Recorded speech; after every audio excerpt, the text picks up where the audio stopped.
Share je. Assalamualaikum Tok Sri. Waalaikumsalam warahmatullahi. Okey, dah dengar suara no? Okey, boleh dengar. Kita akan mula sharp go 9 Tok Sri. Okey. Beberapa minit daripada sekarang. 9 tak. 9 dah. Okey. Okey, baik. Okey, boleh kita mula Tok Sri? Boleh insya-Allah. Okey. Assalamualaikum warahmatullahi wabarakatuh. Salam sejahtera kepada semua yang mengikuti live FB daripada page Amanah Ni Kedah, page Perspektif dan juga page Muflis Mahathir FC. Jadi hari ini adalah hari 28 Mei 2020, hari Khamis, bersamaan dengan 5 Syawal. Selamat Hari Raya Tok Sri. Masih di mood raya. Okey, jadi live FB hari ini Tok Sri adalah khusus kita nak bincang satu topik yang saya kira sekarang sangat panas, sangat hangat diperkatakan. Itu isu pembalakan di Negeri Kedah. Jadi tajuk perbincangan kita pada hari ini adalah isu balak Kedah, Muflis Mahathir menjawab Sanusi. Itu tajuk dia Tok Sri. Tok Sri, saya ingat untuk kita mulakan discussion kita, perbincangan kita, mungkin ada baiknya kita mula dengan dari segi geografi Tok Sri. Di mana kedudukan hutan simpan Ulu Muda dan berapa keluasan dia dan apakah signifikan kepada konteks ni Kedah ataupun wilayah utara, bukan saja Kedah tetapi termasuk Penang dan juga Perlis. Jadi untuk supaya sebahagian daripada rakyat kita, rakyat Kedah saya ingat dapat tahu. Tapi mungkin mereka-mereka yang berada di luar Kedah tidak berapa jelas di manakah kedudukan dan luas tentang HUSM ni, hutan simpan Ulu Muda. Sila Tok Sri. Assalamualaikum warahmatullahi wabarakatuh.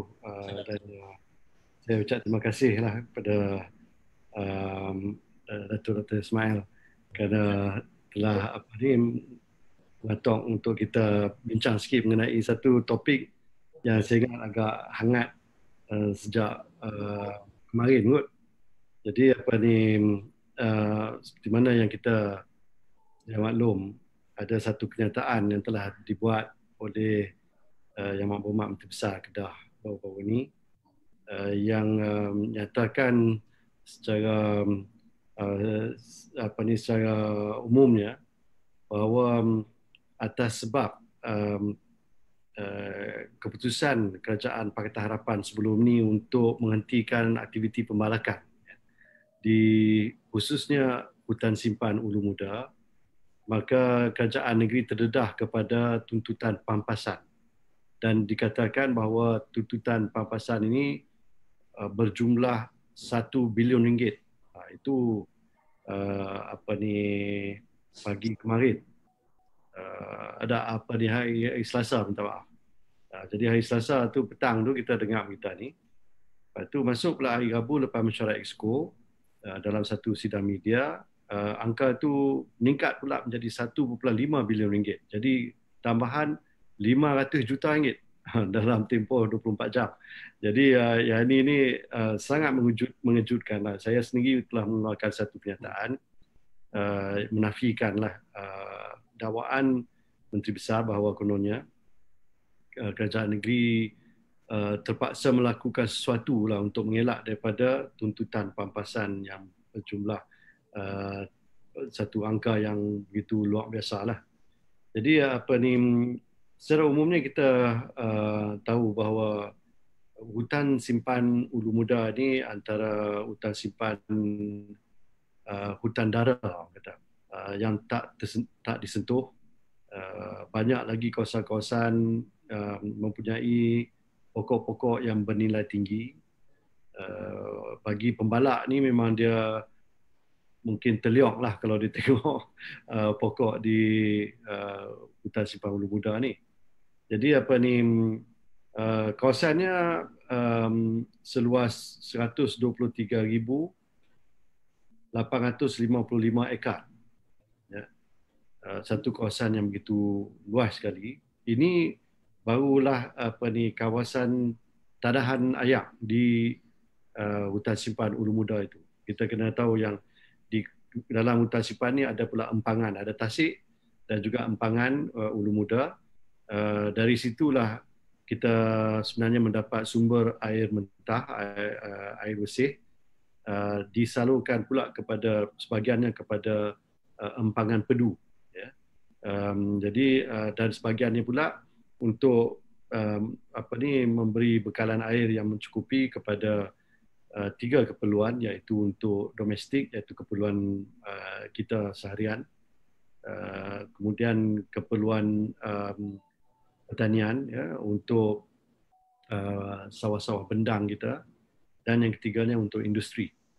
Jadi ianya sangat penting, dan bila disekalikan dengan di kawasan Bukit Sayong belah utara Ulu Muda pula, yang itu berjumlah 20,240 ekar, ya, hutan simpan Bukit Sayong.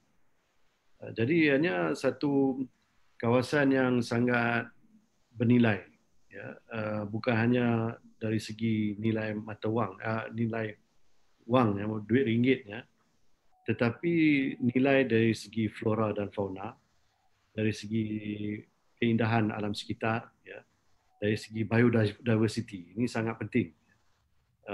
Kerana sebenarnya kita mesti sedar bahawa Kedah mempunyai khazanah hutan yang bernilai tinggi. Banyak spesies haiwan dan pokok-pokok yang luar biasa yang tak dijumpai di tempat-tempat lain. Dan oleh sebab itu kita membuat keputusan pada bulan Mac 2019 lagi. Saya mencadangkan dan Exco telah bersetuju untuk kita hentikan ketika itu semua aktiviti pembalakan di hutan simpan Ulu Muda. Jadi itulah latar belakangnya, akibat daripada kenyataan yang telah dibuat oleh Menteri Besar 2 hari yang lepas. Mungkin kalau saya boleh beri sedikit dari segi angka-angka, Datuk Seri. Satu kawasan tadahan air untuk bukan saja Kedah tetapi untuk Penang dan juga Perlis. Ya. Dan ia membekalkan sejumlah lebih kurang 80% air kepada Penang, 96% kepada Kedah dan 70% kepada Perlis. Ya. Itu meliputi lebih daripada 4 juta orang. Ya. Dan pada masa yang sama dia juga membekalkan sumber pengairan kepada Mada. Dengan Mada sebagaimana yang kita maklum membekalkan sekitar 40 hingga 50% beras kepada negara. Dan sebagaimana yang Datuk Seri sebut tadi, terdapat spesies 117 spesies, Datuk Seri. 170 spesies burung dan juga 10 kawasan sira gajah. Jadi inilah kepentingan kawasan hutan simpan Ulu Muda yang saya difahamkan bahawa Datuk Seri semasa pentadbiran Datuk Seri meluaskan lagi daripada asal yang agak kecil, meluaskan lagi kawasan hutan simpan itu disebabkan oleh kepentingan tadi. Dan saya kira selain daripada perluasan itu, yang pertama tadi Datuk Seri menyebut bahawa kita tidak membenarkan pembalakan. Yang kedua, Datuk Seri telah meluaskan lagi kawasan tadahan itu semata-mata untuk memberi kepentingan kepada sejumlah besar yang saya sebutkan tadi. Apa komen Datuk Seri? Ya, kita mendapat pandangan daripada pelbagai pihak, antara lain daripada masyarakat yang duduk berhampiran dengan kawasan Ulu Muda. Kemudian juga pandangan pakar daripada NGO yang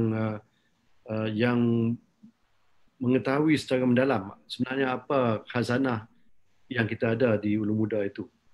Jadi atas nasihat mereka lah kita buat keputusan kawasan tadahan ayak ni perlu diperbesarkan lagi. Jadi bila dia luas, jadi kawasan ini memang tak boleh ada pembalakan lah. Tak boleh ada kuari pasir, tak boleh buat kuari batu dan sebagainya lah. Jadi kawasan itu memang diperluaskan lebih 200% lebih lah. Kemudian satu lagi perkara yang kita buat telah diputuskan ni ialah biasanya kawasan reserve lembangan sungai. Jadi yang ini pun penting. Dia katalah satu sungai itu lebarnya 10 meter. Jadi amalan dulu kiri kanan sungai itu kita panggil dia lembangan sungai. Jadi kita ambil reserve 10 meter juga. Jadi luas sungai itu 10 meter, tambah lagi 10 meter belah kiri, 10 meter belah kanan. Jadi dalam perbincangan kita dan termasuklah di mesyuarat jawatankuasa hasil bumi yang saya kongsikan hingga awal bulan ni, kita buat keputusan bahawa reserve tu disekali gandakan lagi. Jadi katalah luas sungai itu 10 meter, jadi kiri kanan tu kita ambil 20 meter, 20 meter. Jadi lagi luas. Jadi maksudnya dalam kawasan reserve ini tidak boleh ada sebarang aktiviti pembalakan. Jadi dengan cara itu kita menjamin kelestarian sungai. Satu, kita tak mencemar sungai kerana sungai itulah yang menjadi sumber bekalan air nanti yang sampailah ke seluruh negeri Kedah dan Pulau Pinang dan Perlis. Dan yang keduanya, kita mengelak daripada berlakunya kehakisan tebing sungai. Jadi yang ini pun penting kerana maklumlah bila dah terhakis ni pokok akan tumbang, dia akan sekat sungai, dia sungai jadi sumbat dan macam-macam lah. Jadi kita dapat elakkan. Satu lagi perkara yang kita putuskan ialah di kawasan-kawasan yang dibenarkan pembalakan, iaitu kawasan hutan pengeluaran kita panggil, termasuklah di kawasan Ulu Muda itu, kita tukar kaedah pembalakan.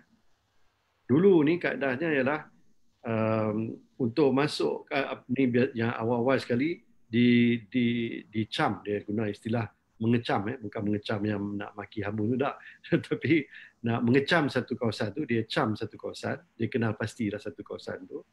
Jadi kemudian dibuat apa yang dikenali sebagai tagging. Tagging ni maksudnya dia cari pokok-pokok yang dia punya lebar ataupun diameter pokok itu melepasi satu minima. Jadi pokok ini boleh ditebang untuk tujuan pembalakan. Jadi di tag ni kadang adalah dia pasang diikat satu tag kat situ. Kalau cara dulu ni dia pangkah ajalah, dia letak cat warna merah macam kat Alibaba kan. Jadi pokok ini saja yang boleh dibalak. Kemudian sampai ke pokok tu dia guna traktor. Jadi traktor ni pula dia jentolak ni, dia tolak habis tanah tu, nak buka kawasan supaya sampai ke pokok yang nak dibalak, nak ditebang. Bila dah dibalak, dia heret pokok tu keluar guna jentolak ni. Jadi boleh bayangkanlah aktiviti ni merosakkan hutan. Jadi kiri kanan di tengah-tengah jalan tu nak sampai ke pokok tu, kalau lagi jauh lah pokok tu daripada jalan yang daripada sediakan tu, lagi banyaklah pokok-pokok lain akan rosak. Jadi ini satu aktiviti yang sangat-sangat merosakkan dan mencemar hutan.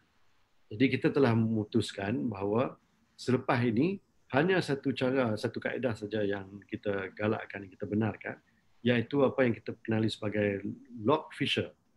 Log fissure ni pula satu jentera berat. Dia tak payah pergi dekat sangat dengan pokok yang nak dibalak. Dia macam dia pancing. Dia ada macam crane tinggi tu. Lepas tu ada tali. Tali inilah yang ditarik. Tarik ni tarik biasalah. Dia tak perlulah pakai jentolak nak sampai ke pokok besar tu. Kemudian diikat kat pokok tu. Dipotong dahan-dahannya supaya dia lah luguh. Kemudian ditebang. Kemudian dia heret pakai tali. Bila heret pakai tali ini meminimalkan kerosakan yang berlaku kepada pokok-pokok yang lain. Jadi ini cara yang lebih lestari lah. Orang kata banyak negeri dah mula menggunakan kaedah ini. Ianya diiktiraf sebagai satu kaedah yang lebih lebih berkesan dalam soal nak menjaga, nak memelihara hutan. Dan inilah caranya kita dapat memastikan bahawa hutan kita tidak terlalu terkesan akibat daripada aktiviti pembalakan di kawasan-kawasan yang dibenarkan.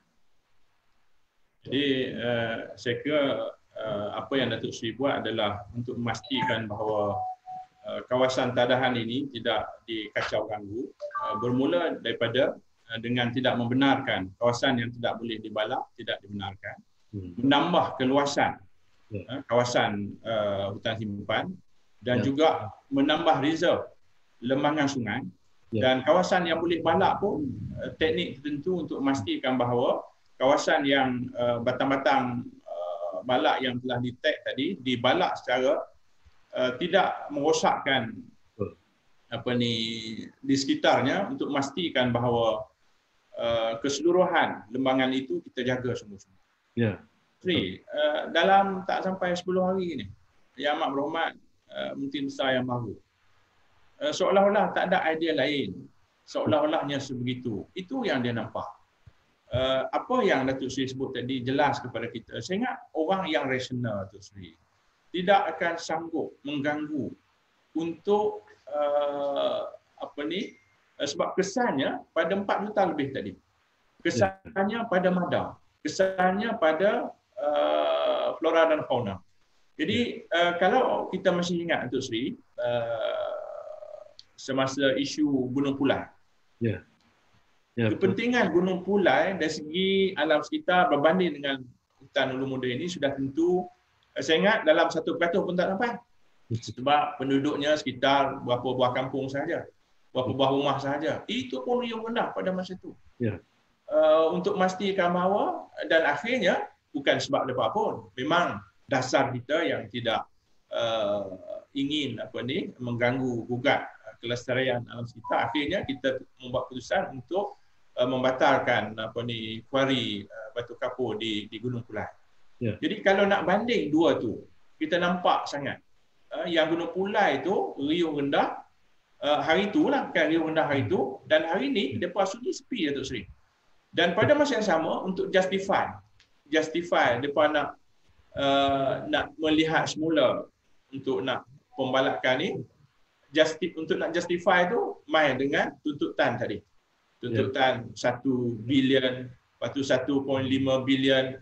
Ketua Pemuda PAS, Datuk Seri, menyebut 1.8 bilion. Jadi, tambah lagi. Jadi angka-angka tu dari mana, Datuk Seri? Adakah pada pandangan saya melihat satunya ketidakmampuan Yang Amat Berhormat Menteri Besar Baru untuk melihat sumber kepada ni Kedah, lalu dia nampak hutan semata-mata, dan apa ulasan Datuk Seri apabila dia kaitkan dengan tuntutan daripada mereka-mereka yang telah kita luluskan dahulu ni, dengan 1 bilion, dengan 1.5 bilion, 1.8 bilion. Apa pandangan Datuk Seri? Yang pertamanya saya nyatakan bahawa dalam kenyataan media yang telah saya buat kemarin, saya jelaskan bahawa kita telah mengadakan mesyuarat jawatan kuasa hasil bumi sebanyak 3 kali. 3 kali ini sebab apa? 3 kali ini dalam tempoh 3 minggu. Jadi apa sebabnya? Sebab begitu banyak sekali fail-fail yang perlu kita perincikan, lepas tu kita nak buat keputusan. Kerana isu pembalakan di Ulu Muda ni dah tertangguh agak lama, lebih pada setahun. Jadi oleh kerana itu kita rasa dah tiba masanya lah untuk kita buat satu keputusan berdasarkan kepada apa yang telah saya umumkan dalam sidang Dewan Undangan Negeri bulan 10 tahun lepas sewaktu membentangkan bajet 2020. Jadi di dalam keputusan mesyuarat jawatan kuasa hasil bumi ini, kerana failnya begitu banyak, itu yang sebabnya saya terpaksa buat mesyuarat minggu depan. Lepas tu yang tu pun tak habis lagi, sekali lagi minggu depan tu pun buat mesyuarat lagi. Akhirnya barulah selesai semua fail-fail tu. Dan keputusannya saya ingat sangat baik sekali, sangat tepat, kerana kita menetapkan satu formula bagi setiap keadaan. Ada kawasan-kawasan yang telah diluluskan oleh kerajaan-kerajaan terdahulu. Dalam kerajaan Pakatan Harapan tak ada kelulusan baru. Kita tak membuat sebarang kelulusan baru untuk memberi konsesi pemalakan kepada mana-mana pihak. Tetapi kita terpaksa mewarisi keputusan yang telah dibuat oleh kerajaan-kerajaan terdahulu, baik daripada Barisan Nasional sampailah ke zaman kerajaan PAS dulu. Malah sebelum tu pun, yang kerajaan BN sebelum PAS pun masih ada lagi isu-isu yang tertunggak yang perlu diselesaikan. Jadi kita lihat semua itu, dan ada kompartmen ataupun kawasan hutan pengeluaran yang sekarang ini terkesan akibat daripada keputusan kita untuk meluaskan kawasan tadahan ayak. Jadi dulu tak masuk dalam kawasan tadahan ayak, tapi bila kita luaskan ni terkena kat kawasan dia. Jadi macam mana kita nak buat ni? Wah, dia dah bayar premium. Jadi bukan salah dia lah. Ini nak kata salah kita pun tidak, kerana kita telah buat satu keputusan mengenai dasar. Jadi kita tanya syarikat ni, yang pertamanya, kalaulah dia tak habis bayar premium, kita bagi dia satu tempoh, contohnya sebulan, untuk melahsaikan semua hutang-hutang dia. Jadi kalau dia dah bayar 90% katakan, jadi 10% lagi ni dia kena habis bayar lah. Kemudian kalau dia terkesan akibat daripada pelebaran kawasan tadahan ayak itu, maka kita minta dia cam kawasan lain di luar tadahan ayak, kawasan tadahan ayak, dan yang tu kita boleh proses. Jadi yang itu satu benda yang sedang dibuatlah kita, dan kita hasil daripada mesyuarat jawatan kawasan hasil bumi itu, saya ingat semua syarikat-syarikat ini telah dimaklumkan mengenai keputusan jawatan kuasa tersebut. Jadi mereka pun dah mula bergerak. Respon atau maklum balas yang saya terima daripada semua pihak, semua syarikat-syarikat pemalakan yang dapat konsesi ini, ialah mereka berpuas hati dengan keputusan yang telah dibuat oleh jawatan kuasa hasil bumi. Tidak ada satu tuntutan pun yang terhasil akibat daripada keputusan kita itu. Manalah tahu, mungkin ada yang tak puas hati ke, dia kata benda ni tak adil ke apa, jadi dia nak ugut kita, nak hadap kita ke mahkamah ke. Tak timbul langsung.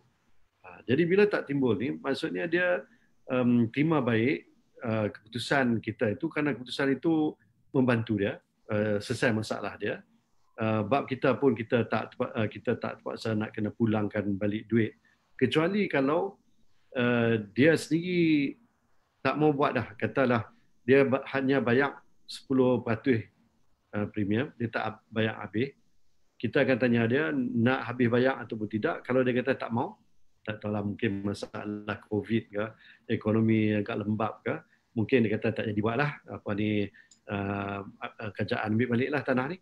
Jadi yang itu saja keadaan di mana kita bolehlah bayar balik yang premium 10%, 20% yang dia bayar tu. Yang tu pun tak banyak. Dia tak akanlah sampai mencecah puluh-puluh juta, tak ada. Benda tu jauh sekali lah sampai bilion-bilion tu. Yang tu tak timbul langsung. Itu sebab saya rasa terkejut sangatlah bila angka 1 bilion disebut, 1.5, lepas tu sekarang ni saya dengar 1.8 bilion. Satu lagi perkara saya nak sebut ialah berkait dengan kes di Gunung Pulai. Masa tu ada tentangan agak hebat lah daripada pihak yang sama juga sebenarnya yang sekarang dah jadi kerajaan. Kerana di Gunung Pulai itu katanya ada, kalau tak silap, 7 ke 8 gua yang cantik, yang memang boleh menjadi tarikan pelancongan. Jadi atas alasan itu didesak kerajaan, masa itu kerajaan negeri Pakatan Harapan, untuk membatalkan kuari batu kapur bersebelahan dengan Gunung Pulai itu. Jadi saya sendiri pergi tengok. Dan saya nampak memang betul saya masuk dalam gua-gua ni dan saya dapati gua ni sangat menarik, memang cantik, ada potensi untuk dibangunkan sebagai destinasi pelancongan. Dan saya minta supaya kalau boleh NGO yang duk protes ni bersama dengan masyarakat kampung di situ, kalau boleh sediakanlah satu kertas kerja macam mana kita nak membangunkan kawasan itu untuk tujuan pelancongan. Siapa yang boleh buat, macam mana kita nak promosi dan sebagainya. Saya nampak itu sebagai satu sumber pendapatan bagi negeri dan bagi rakyat. Tapi kalau kita tengok Ulu Muda, hutan simpan Ulu Muda ni memang dia terkenal seantero dunia sebenarnya tu. Bukan kita saja, bukan orang Kedah saja, tapi satu dunia kenal. Bila sebut Ulu Muda ni orang tahu. Dan dia punya daya tarikan sebagai destinasi pelancongan ni sangat-sangat besar potensinya. Setakat ini yang ada hanyalah satu macam rumah rehat lebih kurang di tengah-tengah hutan tu yang diberi nama Earth Lodge. Saya ingat tak lebih 20 biji bilik je, dapat ni rumah chalet kecil-kecil saja. Dia punya infrastrukturnya sangat basic, tak ada lah yang mewah-mewah ke apa. Tapi sangat menarik dan saya ingat orang yang minat masuk hutan ni dia akan minat juga duduk di situ, kerana di situ kalau kita bernasib baik kita akan dapat lihat secara dekat gajah-gajah kita yang yang melawat ataupun mengunjungi ataupun pergi nak dapatkan sumber garam daripada sira-sira ni, air panas ni, air hangat ni. Dan selain daripada itu, seperti mana Datuk Mae sebut tadi mengenai burung. Jadi kita ada burung enggang, spesies yang lebih banyak daripada yang ada di Sarawak. Kalau burung enggang ni sinonim dengan Sarawak, tapi sebenarnya jenis spesies berlainan ni lebih banyak wujud di Ulu Muda berbanding dengan Sarawak. Dan ini telah diperakui oleh WWF dan beberapa lagi NGO tempatan yang pakar dalam bidang ini. Jadi saya ingat Ulu Muda sebagai satu destinasi pelancongan mempunyai potensi yang sangat besar. Malah kerajaan telah pun mula berbincang dengan WWF, dengan beberapa pihak yang lain untuk melihat bagaimana kita nak mengeksploitasi hutan simpan Ulu Muda untuk tujuan tersebut sebagai menjana pendapatan bagi negeri dan bagi rakyat yang terlibat dalam aktiviti tersebut. Saya melihat beberapa posting Datuk Seri semasa Datuk Seri pergi sendiri dan bermalam di hutan simpan Ulu Muda. Ya. Datuk Seri duduk tu, pokok akak dia tu, banin dia tu terlalu besar. Ya. Jadi gambar tu Datuk Seri kepada pembalak Datuk Seri tak boleh tengok. Lagi sekali Datuk Seri, saya masih tak faham depa ambil angka tu. Adakah depa dengan angka tuntutan tu dia nak justify untuk dia nak start semula pembalakan, ataupun macam mana pandangan Datuk Seri? Ya, saya lihat mungkin itulah dia saya keluarkan kenyataan hari itu. Saya kata tak payah bimbang, tak payah nak fikir lebih-lebih sangat pasal Jawatankuasa Hasil Bumi dah menyelesaikan masalah tu. Laksanakan saja apa yang telah diputuskan oleh kerajaan terdahulu, Kerajaan Pakatan Harapan, dan benda tu dengan sendirinya terselesai. Tak ada mana-mana pihak nak buat tuntutan. Aktiviti pembalakan di kawasan-kawasan yang dibenarkan boleh berjalan. Kita tetap akan mempertahankan kawasan-kawasan tatahan ayak. Jadi itu yang saya sebut sampai menang, 3 kali menang. Pasal 3 pihak yang terlibat tu, satu pihak kerajaan yang mewakili rakyat, satu lagi pihak ialah pihak swasta yang dapat konsesi pembalakan, dan yang ketiganya pihak NGO, badan-badan bukan kerajaan yang sentiasa menyuarakan rasa prihatin mereka terhadap kelestarian hutan di Ulu Muda. Jadi saya tak nampak macam mana boleh ada angka, apa-apa angka pun lah sebenarnya, bukan sampai 1 bilion ni pun kan, yang boleh dianggap sebagai risiko kepada kerajaan negeri kerana terpaksa membayar tuntutan pampasan. Saya lihat juga ada kenyataan disunting satu kenyataan dalam Hansard sidang Dewan, saya ingat yang tahun lepas kot, ujung tahun lepas masa bajet itu, di mana saya menyatakan bahawa ada tuntutan ketika itu sampai RM40,000 satu hektar. Jadi kalau boleh bayangkanlah, kalau ada 10,000 hektar kali RM40,000, mungkinlah boleh sampai lah ratus-ratus juta. Tapi itu pun, maksud saya ketika itu ialah mana-mana syarikat yang buat tuntutan setakat itu adalah satu syarikat tu yang minta supaya kerajaan negeri buat keputusan nak batalkan sepenuhnya kah, ataupun nak suruh mereka pindah tempat lain kah, nak ganti ke tempat lain kah, ataupun macam mana, apa syarat-syarat yang baru mungkin kerajaan negeri pertimbangkan. Jadi kalau benda ni tak dibuat, maka dia menyatakan bahawa dia berisiko terdedah kepada kemungkinan kerugian RM40,000 bagi setiap hektar itu. Jadi itulah yang saya sebut tu. Jadi tak tahulah macam mana mereka kira tu kali berapa tu, sampai boleh jadi 800 juta, lepas tu naik sampai 1 bilion macam tu. Tapi benda tu tak timbul pun. Yang saya sebutkan hari tu adalah 1-2 syarikat. Tapi setakat ini dengan keputusan yang telah kita buat 2-3 minggu yang lepas, benda tu dah tak berbangkit. Syarikat yang dulu buat tuntutan pun dah tarik balik. Dia kata tak apalah, kalau macam itu kami setuju, kami sangat senang hati dengan keputusan kerajaan negeri Pakatan Harapan ketika itu. Jadi tak timbullah soal tuntutan tu. Jadi memanglah saya pun risaulah bila saya dengar kenyataan tu, macam seolah-olah nak menghalalkan, nak mengiyakan tindakan untuk membalak di kawasan-kawasan yang baru. Saya juga sebut dalam kenyataan saya, kita ni tertakluk kepada had tertentu, lebih kurang 3,300 hektar ataupun ekar, minta maaf, setahun. So kuota tu dah terpakai dah, tak ada lagi dah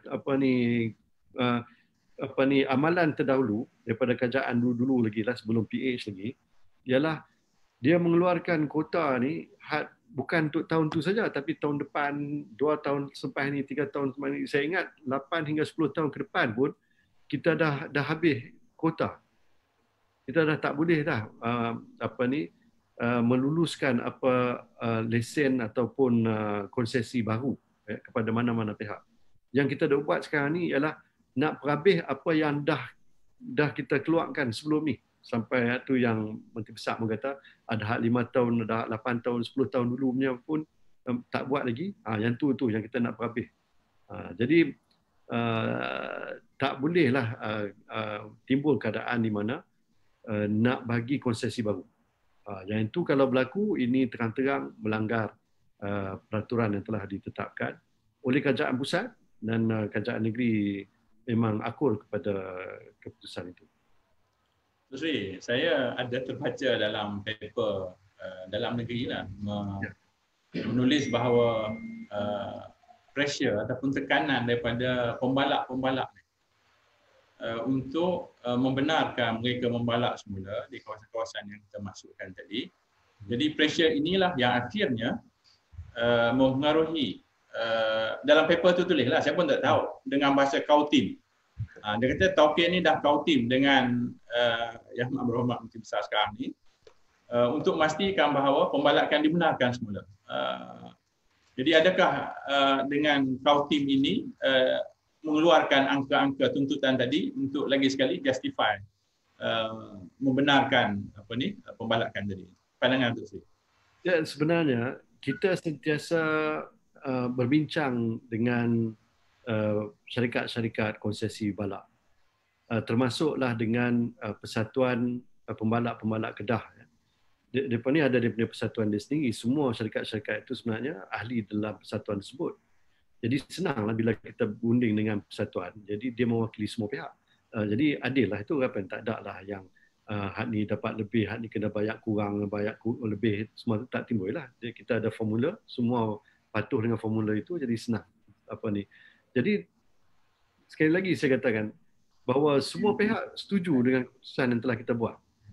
Jadi bila dah setuju, apa ada lagi tuntutan ni? Jadi tak ada lah desakan daripada mana pihak untuk membenarkan pembalakan ke apa. Kalau ada kawasan dia, kerajaan dah bagi kelulusan. Tambah pula lagi kalau lesen telah dikeluarkan.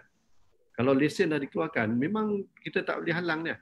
Kecuali kalau lesen tu dalam kawasan tadahan ayak baru. Yang tu saja kita kata, okey, kita terpaksa pindah cari tempat lain. Keluar dia daripada kawasan tadahan ayak tu, dan itu pun mereka setuju. Ialah mungkin dia makanlah sedikit masa setahun, 2 tahun ni. Tapi yang ni biasa dalam industri pembalakan yang saya tahu lah. Katalah hari ni dapat lesen membalak, bukan bermakna dandan esok dia dah boleh pergi potong pokok. Tak boleh.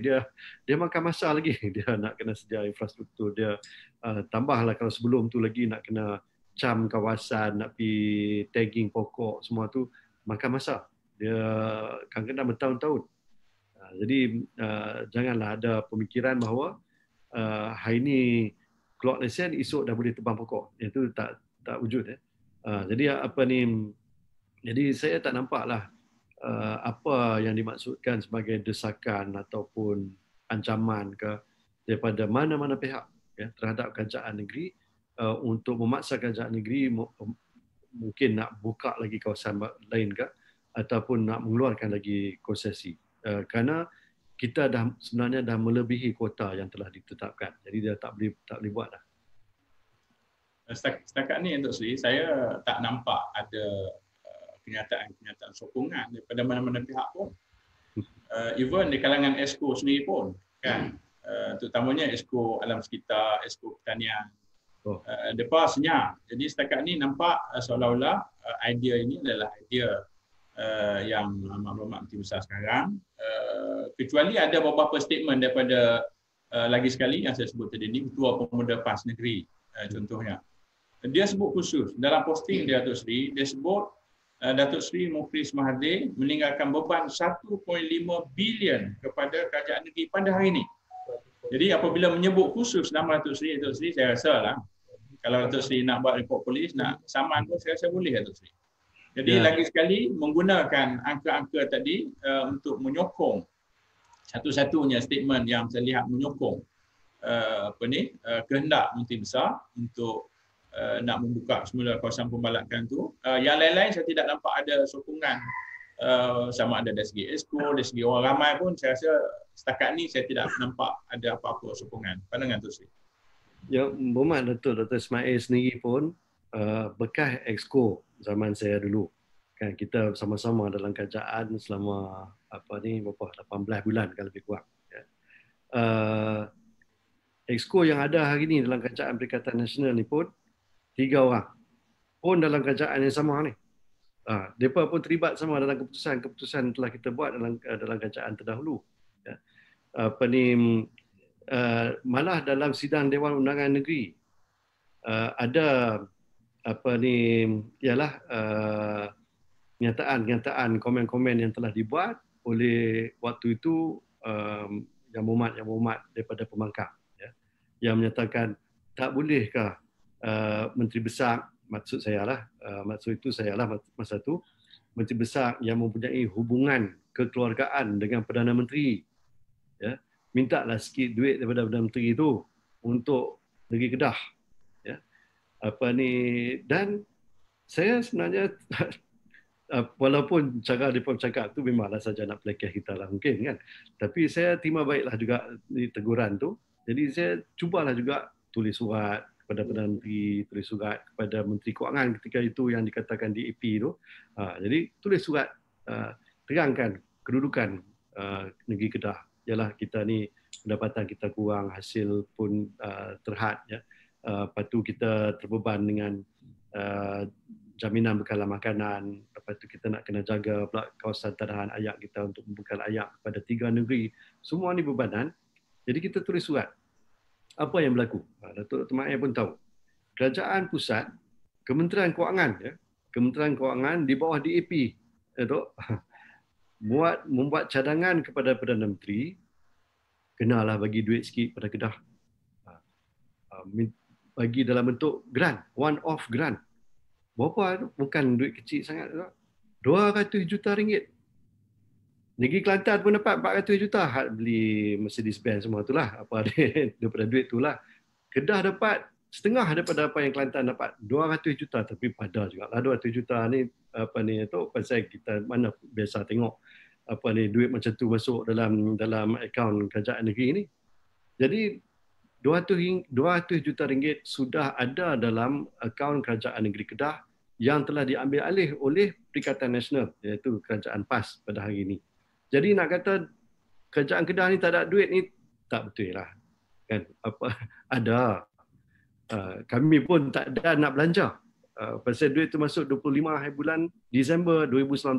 Kan tu yang kita dan belanja ni sikit-sikit masuk zaman apa ni PKP ni masa Covid ni kita bolehlah keluar duit daripada yang tu jugalah untuk belanja bagi kat rakyat, bantuan bekalan makanan, ada juga yang tak banyak lagi tapi kita harap boleh banyak lah. Apa ni tujuan dia untuk rakyat. Tak ada lah kita pakai nak beli kereta untuk ekspor, tak ada lah benda macam tu kan. Tapi apa ni jadi apa sebabnya kerajaan sekarang ni, kerajaan PAS ni boleh rasa macam kerajaan negeri ni tak ada duit jadi kita nak kena balak.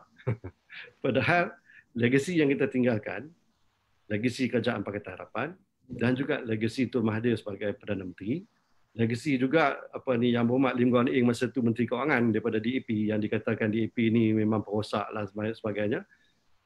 Mereka yang bagi duit kepada kerajaan negeri. Dan duit tu ada lagi, cek dalam kantong kerajaan negeri tu ada. Jadi saya tak nampaklah apa sebabnya timbul satu keadaan yang begitu mendesak. Kita ni macam kerajaan negeri tak ada duit. Nak berhutang ni, apa ni gaji tak dibayar kononnya. Jadi kita nak kena tebang pokok.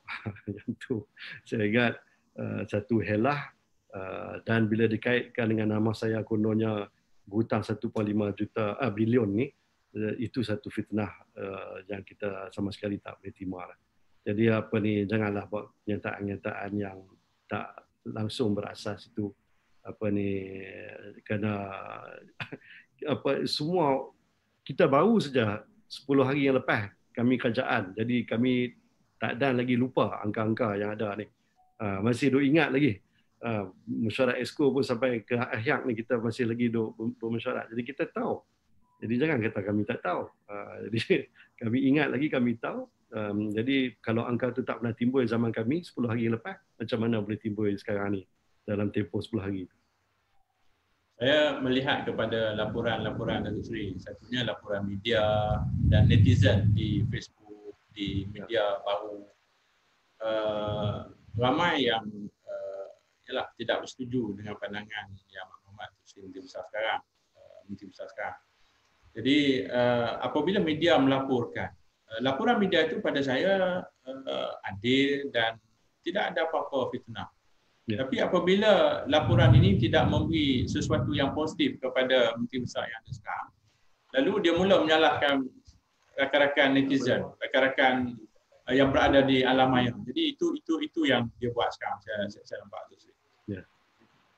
Saya ingat yang itu maksudnya dah tak ada hujah lah yang meyakinkan. Bila dah tak betul, kadang-kadang orang bila dah tersilap cakap, dia bukan nak tarik balik. Dia telanjur lagi, dia ke depan lagi. Jadi had 1 bilion boleh jadi 1.5, lepas tu jadi 1.8. Jadi semakin besar tu kononnya orang akan lupa lah. Jadi benda tu tak berlaku. Saya ingat netizen pada hari ini semua cerdik. Ya, apa dia boleh dapat maklumat di atas jari dia saja. Apa ni dengan handphone dia saja dia boleh terima berita-berita. Memanglah mereka akan cek lah juga kesahihan berita-berita ini dan tak betul lah dakwaan bahawa mereka ni hanya membaca tajuk berita dan dia tak baca isi ataupun kandungan berita tu. Kita pun rasa pelik kenapa dalam media perdana satu laporan berita boleh dikeluarkan lepas tu ditarik balik. Dah tak ada lah pula dalam laman web dia. Jadi adalah benda yang tak kena tu. Jadi jangan salahkan kita kalau kita memberi reaksi kepada satu laporan yang datang daripada media perdana yang kita harap sentiasa melaporkan berita yang sahih sajalah, kan tak ada lah berita palsu, fake news dan sebagainya. Jadi apa ni, saya ingat tak betul lah kalau nak persalahkan netizen pula kerana memberi reaksi. Dan apa reaksi netizen sebenarnya? Reaksi netizen itu ialah untuk atas rasa prihatin terhadap alam sekitar negeri Kedah. Ya. Dia rasa bimbang mengenai pemeliharaan dan pemuliharaan hutan. Jadi kat mana yang salah tu? Jadi kalau dia persoalkan, jawab sajalah dengan cara yang berhemah. Dah jadi kerajaan ni, dah bukan pembangkang. Tak bolehlah jawab secara pembangkang. Kena jawab sebagai kerajaan lah kan. Ni kalau setakat nak berleter, nak berceramah dalam sidang media, saya ingat itu cara pembangkang. Lah ni dah jadi kerajaan, kenalah bertanggungjawab sikit kan. Kita berada di hujung Datuk Seri. Saya kira keseluruhan discussion kita, perbincangan tadi telah memberi faham kepada mereka-mereka yang bersama live dengan kita pada hari ini bahawa 10 hari yang lepas kita adalah kerajaan. Datuk Seri adalah Datuk Seri Menteri Besar pada masa itu. Ya. Dan tiba-tiba apabila berubah kerajaan, seolah-olah satu benda baru yang tidak pernah kita lihat pada masa itu. Inilah yang berlaku. Kita pun terkejut. Angka-angka itu daripada mana? Jadi saya kira inilah bagaimana cara mereka untuk melakukan diskredit kepada kita, untuk membawa orang ramai melihat bahawa kerajaan kita dulu meninggalkan beban sebegitu rupa, meninggalkan tekanan kepada mereka, tuntutan yang sebegitu rupa, dengan mereka lah yang akan menghadapi masalah dan seumpamanya. Jadi saya duduk nampak yang pertama macam saya sebut daripada awal Datuk Seri, mereka awal lagi nampak balak dah. Mereka macam tu. Yang keduanya mereka tak ada idea baru. Tak ada idea baru bagaimana untuk mencari hasil sumber-sumber baru. Yang akhirnya nampak balak lah kan.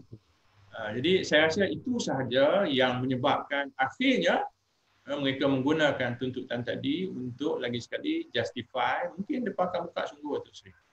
Saya membaca pandangan sebab saya faham jugalah lepas ni. Saya rasa kalau tidak ada tentangan-tentangan yang sebegini, dia akan menyalahkan kita yang akhirnya di atas dasar tuntutan itu akhirnya dia buka sungguh-sungguh. Saya rasa itu. Jadi Datuk Seri, saya kira netizen di luar sana, rakan-rakan kita yang ikuti live daripada FB ini, saya harap jelas dengan penerangan yang diberi oleh Datuk Seri Utama Muhyiddin Mahathir tentang isu balak yang hangat diperkatakan. Sepatutnya tak hangat pun, sepatutnya tak ada isu pun, tapi dijadikan isu sebegitu rupa. Jadi saya harap selepas ini di luar sana akan faham sungguh-sungguh dengan keadaan yang sebenar yang berlaku, dan insya-Allah kita rasa kita mampu untuk memberi sumbangan kepada kerajaan dengan cara-cara yang lebih baik. Jadi perkataan terakhir daripada Datuk Seri dalam live habis kita pada hari ini. Ya, saya sebenarnya masih lagi rasa bimbang macam yang Datuk Mahir sebut tadi, macam seolah-olah ada satu niat ya di sebalik kenyataan-kenyataan ni untuk memulakan balik aktiviti pembalakan secara yang berleluasa. Satu kaedah yang saya rasa mereka akan gunakan ataupun sedang memikirkan ialah untuk buat ladang hutan. Ladang hutan ni, yang ni pun satu hal juga. Pasal dia akan kena pasti satu bidang tanah yang luas, berapa ratus hektar ke berapa ribu hektar ke. Lepas tu dia potong rata, apa istilahnya, cuci mangkuk. Jadi tak ada satu batang pokok pun akan berdiri. Semua sekali potong. Jadi kayu yang mahal pun dia ambil, kayu yang murah-murah yang kecil-kecil ni pun semua tu potong. Kononnya atas alasan nak pergi tanam balik. Nak tanam balik ni, kalau pokok kayu ni ada 7 jenis pokok kayu yang dibenarkan oleh Kerajaan Persekutuan untuk ditanam, macam merbau ke pokok kempas ke, saya ingat kayu getah kelon pun boleh kan. Jadi pokok-pokok macam ni tak boleh tu saya. Ya? Musangking tak boleh. Musangking tak boleh, durian tak boleh.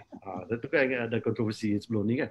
Jadi semua jenis pokok-pokok ni nak ditanam balik. Tapi apa yang berlaku dulu lah ialah kerja-kerja cuci mangkuk ni dibuat, tanah tu habis ditarah kata apa ni sampai rata lah, tak apa ni dia cerah kata.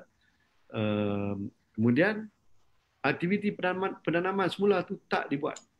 Bila tak dibuat ni, kadang-kadang kerja-kerja teres dibuat tapi tak ditanam balik. Jadi bila hujan ni dia air melimpah ni habis, dia mencemarkan sungai, dia jadi bah di kampung-kampung yang terletak berdekatan dan macam-macam masalah macam tu lagi. Jadi apa ni, saya ingat antara yang dibangkitkan oleh 1-2 orang ni mengenai kerajaan Pakatan Harapan sebelum ini pergi tanam pokok durian tu pada. Jadi saya nak terangkan, ini adalah dalam kawasan-kawasan yang awalnya dulu dikenal pasti sebagai kawasan ladang hutan. Tapi dicerahkan, tak ditanam dengan 7 spesies pokok yang sepatutnya. Jadi kerajaan kami ini, kita buat keputusan, kalau tak tanam, dia sampai bila-bila. Bila hujan saja, tanah tu terhakir, dia akan mencemar sungai, dia akan merosakkan kampung-kampung, selut masuk bendang, tanah masuk bendang dan macam-macam lagi lah. Jadi kesian dekat orang kampung. Jadi kita pergi tanam lah. Jadi isu yang timbul tu, syarikat yang telah diberi kebenaran untuk menanam, dia tak tanam antara 7 pokok, tapi dia pergi tanam pokok durian.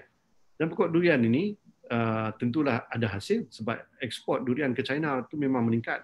Ini satu sumber pendapatan yang sangat besar. Tapi masalahnya ialah pokok durian itu tak diiktiraf sebagai pokok hutan. Jadi bila dah tanam, kita nak tebang balik, itu dah tak boleh. Kita kata okey, cukup setakat tu. Hanya 20% dalam kawasan tu yang dah ditanam. So berhenti, yang selain 80% ni hanya boleh tanam pokok hutan yang daripada 7 spesies yang telah disenaraikan oleh kerajaan pusat. Jadi itu tindakan yang telah kami ambil untuk memulihkan tanah itu yang telah dicerahkan oleh kerajaan-kerajaan terdahulu. Jadi saya bimbang kaedah yang sama akan digunakan oleh kerajaan sekarang ini untuk membuka kawasan-kawasan yang akan disenaraikan sebagai kawasan ladang hutan. Jadi ini pun satu peluang lah. Ditebang habis semua, cerah, lepas itu buat teres, kononnya nak pergi tanam balik lah. Tapi yang itu akan timbul lagi banyak masalah lah kepada masyarakat kita, pencemaran sungai dan sebagainya akan berlaku. Okay, terima kasih. Datuk Seri akan live FB lagi malam besok. Jadi saya kira kepada mereka-mereka yang belum dapat maklumat pada hari ini ataupun masih belum jelas dengan apa yang kita bincang tadi, untuk bersama-sama dengan Datuk Seri pada esok malam pukul 10.